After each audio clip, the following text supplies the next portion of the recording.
대한해협 안정유지 중요성을 거론하면서 중국에서 이제 불편한 반응을 내놓았습니다. "잘못되고 위험한 길로 점점 멀어지지 말라." 이렇게 경고를 했는데 예. 뭐 한미 정상회담 전부터 되게 아주 거친 언사로 이제 우리에 대해서 좀 경고의 메시지를 주기도 했잖아요. 자 바로 이 부분이죠. 사실 이번 방미 성과에 대해서 가장 치열하게 뭐 비판과 음. 거기에 대한 방어가 이루어질 것으로 생각하는 부분이 이것인데 중국이죠. 네. 그러니까 결과적으로 국가안보 부분이 굉장히 중요했잖아요. 네. 근데 아까 전에 장규석 기자가 평가하기로는 미국이 거기에 대해 제시한 로드맵은 분명 진전됐지만 네. 매우 아쉽다라고 현재까지는 평가할 수밖에 음. 없는 부분이 있습니다. 네. 그럼 여기에 대해서 우리가 지불할 가격을 이제 따져봐야 되는데 음.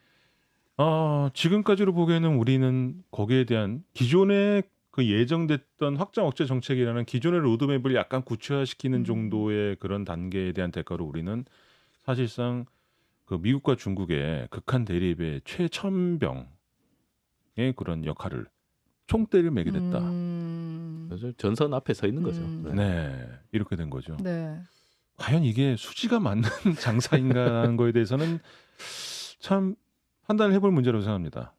그래서 이미 그렇게 됐어요. 그래서 중국 측의 반응 뭐 네. 예상했던 대로입니다. 그래서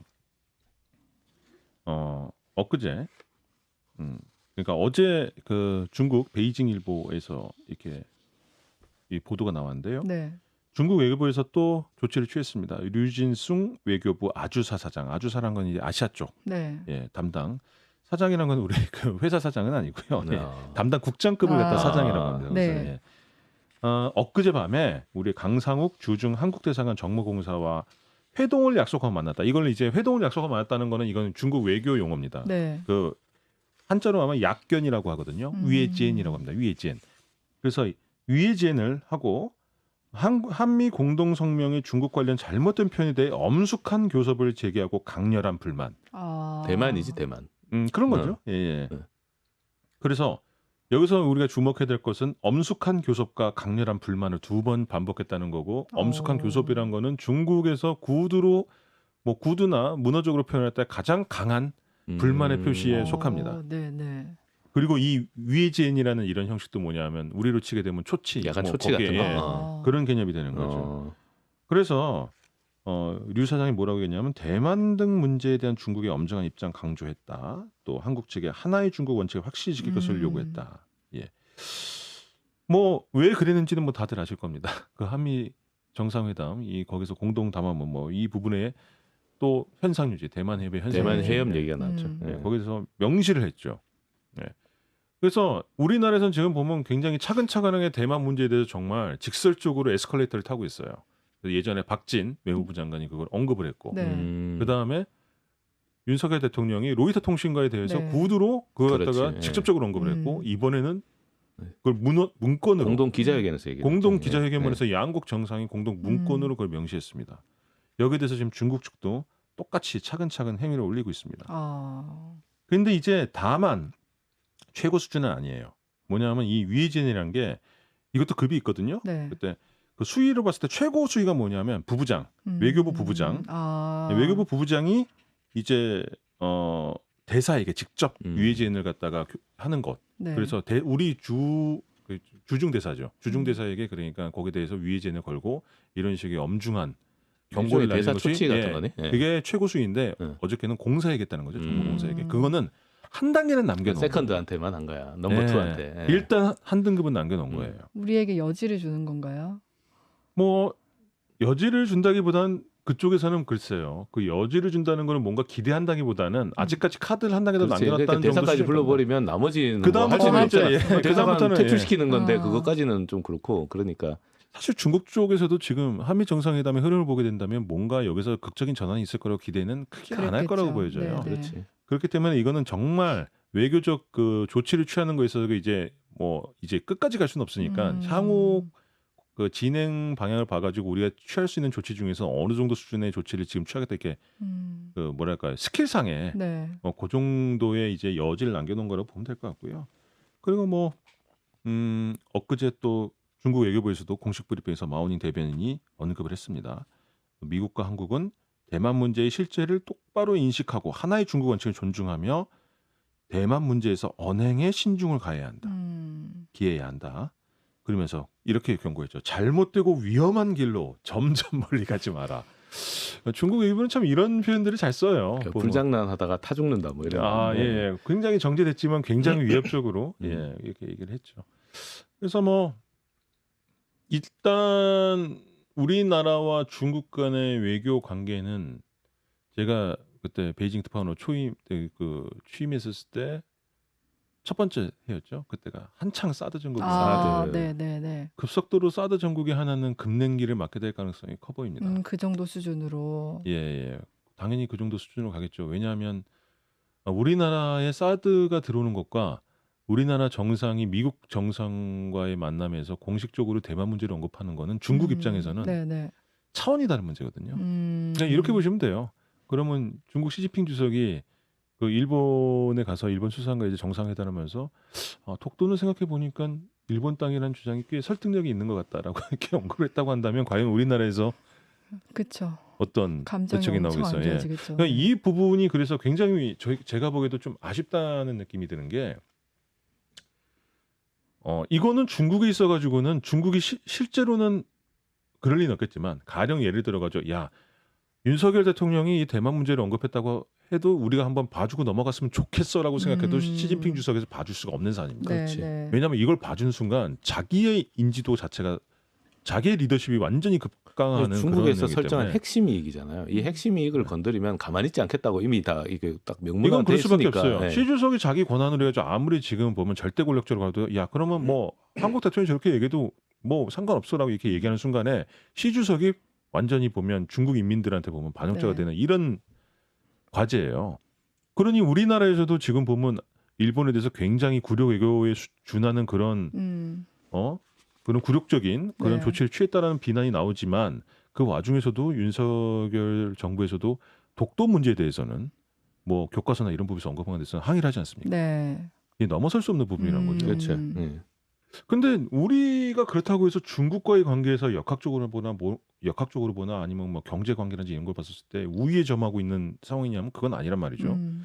그럴 때 굳이 건드려도 이렇게 그쪽에서도 뭔가 이렇게 후퇴하거나 뭔가 여유를 보여줄 수 있는 그런 공간이 전혀 없는 의제를 굳이 골라서 우리나라 대통령이 저렇게 직접적으로 언급하는 게 과연 이게 현명한 것이냐. 그러니까 이제 궁금한 게 윤석열 대통령 이렇게 이제 다 언론에서 이제 미국과 초밀착 이런 얘기를 하잖아요. 이렇게 해서 우리가 얻을 수 있는 게 뭔가냐 이게 궁금해요. 그러니까 이거는 이제 좀 우리가 이제 계산을 좀 해봐야 돼요. 그러니까 이거는 이제 판단에는 다 다를 수가 있습니다. 판단 다 다를 수 있는데 원칙은 그거예요. 계산을 해봐야 된다 우리가. 네. 계산을 해봐야 되죠. 과연 우리가 이제 보통 이제 중국하고의 관계를 얘기할 때 중국을 좀 이렇게 자극하면 안 되는 이유를 우리가 항상 얘기하는 게 중국은 우리의 대일 수출국이다. 그렇죠. 네, 그다음에 우리 수출의 4분의 1이 중국이다. 이 얘기가 이제 항상 나오는 얘기인데 근데 이제 이 코로나를 겪으면서 이 중국의 경제적 위상이 좀 많이 변했습니다. 예. 이게 그동안은 이제 우리도 중국에다가 뭐 팔아먹을 것도 많고 중국도 많이 사가니까 갑이잖아요. 사는 사람이 갑이잖아. 그러니까 좀 갑의 눈치를 좀 보긴 봐야지. 근데 이게 물건 많이 사줄 때는 뭐 중국 눈치도 보고 중국 고맙죠. 그러니까 뭐 중국 심기도 좀 고려해야 되고 그런데 지금처럼 반도체도 안 사가 그다음에 뭐 실제로 수출 1위가 이제 미국이 됐습니다. 중국에서. 네. 네, 뒤집어졌어요.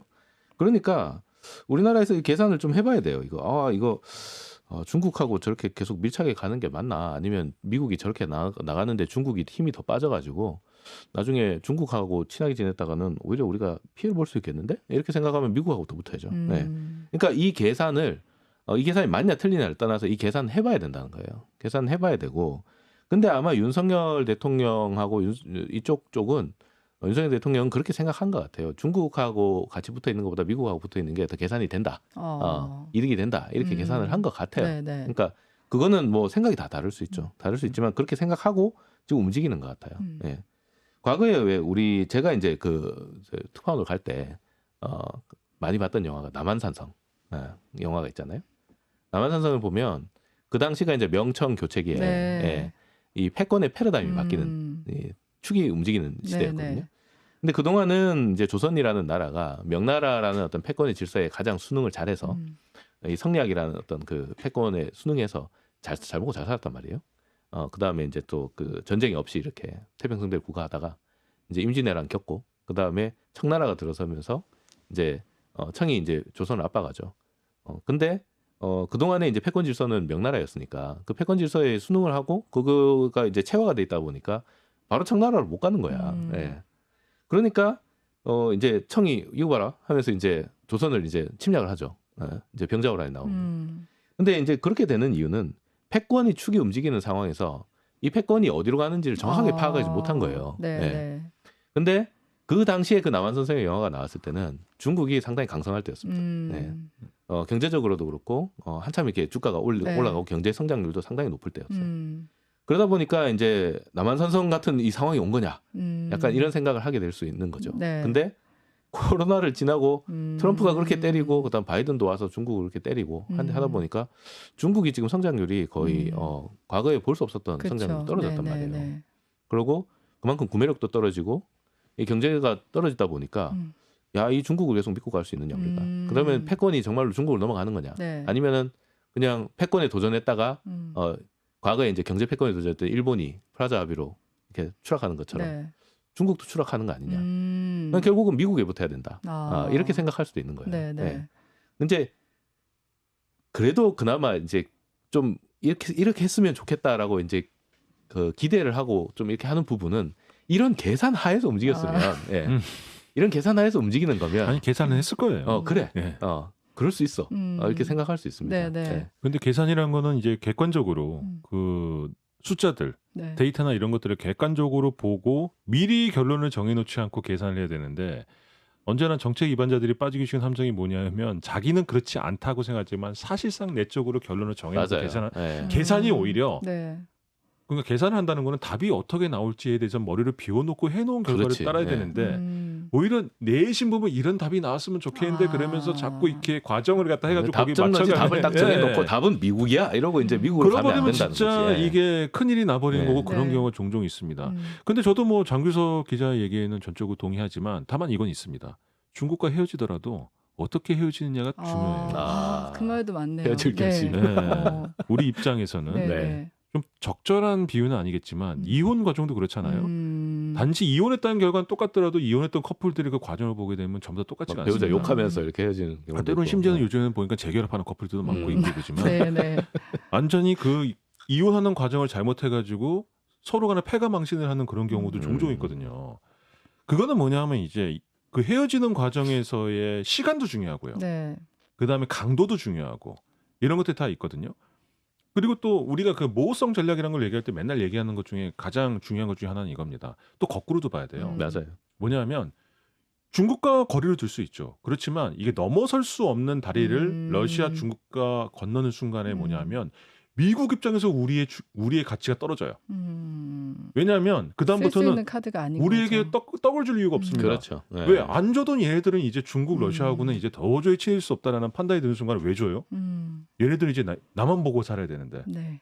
그럼 그 다음부터는 잡은 안 하죠. 물고기지 잡은 물고기. 떡을 네. 줄 필요가 없어요. 그러면 그때 돼가지고 왜 미국이 우리를 갖다가 안 봐주지? 에이 그러면 난 다시 중국 러시아로 갈래. 갈 수가 없습니다. 우리는. 그래서 그런 딜레마에 빠질 수 있거든요. 그러니까 그런 부분들도 고려를 해야 되고 그래서 우리나라는 언제나 보면 이런 전략적 입장에서 중국이든 미국이든 간에 우리가 중국한테는 우리가 미국에 붙을 수도 있어. 미국한테는 우리가 중국에도 붙을 수 있겠냐라는 뉘앙스를 줘야 된다는 이유가 바로 그 이유예요. 네. 그러니까 지금 중국도 보십시오. 지금 제가 그래서 지금 이번 한미 정상회담에서 가장 불안한 것 중에 하나가 아까 계산을 해야 된다고 했잖아요. 우리는 분명히 중국으로부터 굉장한 공세를 당할 거예요. 네. 그럼 우리 사드 때의 경험을 미루어 짐작할 수가 있는 부분이죠. 이거는 그냥 넘어갈 수가 없어요.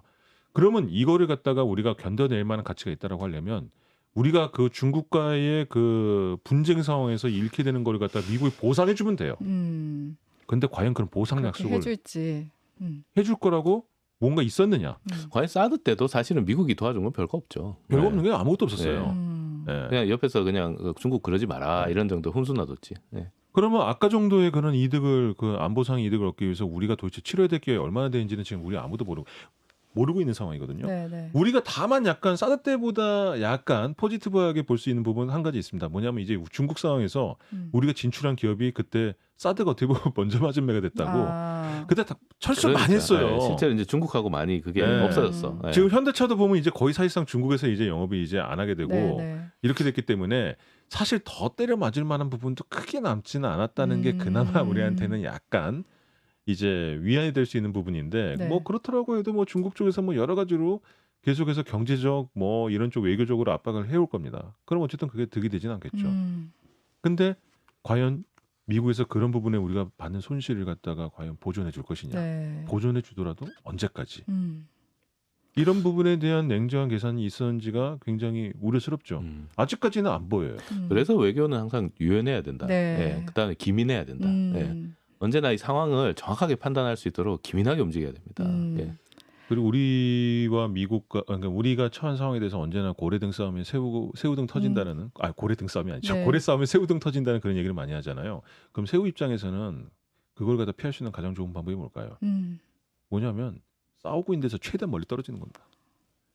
그 안쪽에 파고 들어가 가지고 사실은 그 고래 싸움에서 새우등이 안 터지도록 뭔가 컨트롤하기라는 거의 불가능한 거죠. 최대한 멀리 떨어지는 게 사실은 새우 입장에서는 제일 좋긴 한 거예요. 그런데 지금 보면 제가 봤을 때는 고래 싸움은 거의 정중앙으로 지금. 근데 이게 싸움에서 우리가 참 빠지기 힘든 게 북한이라는 변수가 있어서 항상 그래요. 그러니까 네네. 제가 힘들긴 하죠. 예, 외교 상황에서 되게 지금 독특한 스탠스를 보이는데 인도거든요. 인도는 중국하고 사이 되게 안 좋아요. 사이가 되게 안 좋은데 러시아하고는 좀 사이가 좀 좋습니다. 네네네. 예. 그리고 또 그 인도 태평양 전략에서는 또 미국하고 같이 또 저기 같이 묶여 있어요. 네. 그러다 보니까 이제 대중국 봉쇄는 하면서 또 러시아하고는 좀 또 러시아 또 기름을 또 사요 또 미국이 사지 말라 그랬는데 그러면서 이 어느 쪽에도 치우치지 않는 외교를 하고 있거든요. 네네. 그게 이제 인도는 워낙 이제 인구도 크고 경제 규모도 크고 자기들 나름대로 뭔가를 할 수 있는 그런 이제 외교적 위치가 있지만 그런 부분에서 좀 부러운 부분이 있어요. 그러니까 우리가 좀 편하고 좋은 방향으로 이렇게 좀 선택할 수 있는. 네. 근데 우리는 많은 부분에서 이 외교적인 부분에서 이렇게 움직임을 할 때 빨리빨리 방향 전환이 안 되는 게 북한이라는 변수가 항상 있어서 그렇습니다. 네, 심각하죠. 예. 그러니까 우리나라가 뭐 지금 처한 상황이나 운신의 폭이 넓지 않은 상황에서 이 한미 정상회담이 우리에게 좀 어떤 기회나 어떤 도움이 될 것인가 기대를 했던 건데 이제 두 분 평가를 봤을 때는 유연하지 못했다. 좀 기술적으로 더 잘 대응했으면 어땠을까 이런 아쉬움이 남는 것 같아요. 네, 네. 오늘 뉴스 쏙쏙은 여기서 마무리하겠습니다. 오늘 두 분 나와주셔서 감사드립니다. 네, 네, 감사합니다. 고맙습니다.